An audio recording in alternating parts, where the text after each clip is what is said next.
হাসিনা প্রত্যেকটা মিটিং এ তার সভাসদ চাকর বাকর জগৎ শেঠ মির্জাফরদের নিয়ে কি কি আলাপ করেছে ওটা প্রতিটা ডকুমেন্টেশন শুধুমাত্র বিটিভির কাছে আছে। পুরো আর্কাইভ ধ্বংস করে দিয়েছে।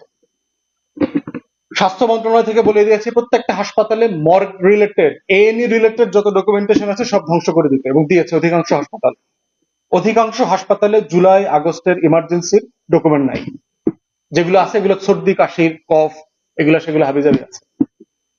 তাহলে ফরেনসিক এভিডেন্সের এই যে একটা বড় জায়গা আপনার মিসিং হয়ে গেল, গণকবর। বারবার বলছে একজন উপদেষ্টা এখন পর্যন্ত যায় নাই। জোরাইনে রায়ের বাজারে বুদ্ধিজীবী গোরস্থানে আমি নিজে গেছি, আমি গিয়ে ভিজিট করে আসছি। যে লেন্থের গণকবর দেখলাম, এবং ওখানকার কবরস্থানের খাদেমরা যেটা বলেছে যে কোন কোন স্পেসে 3 জন 5 জন 4 জন করে ডাম্প করছে, তাতে 200-250 লোকের গণকবর ওখানে থাকার কথা ন্যূনতম।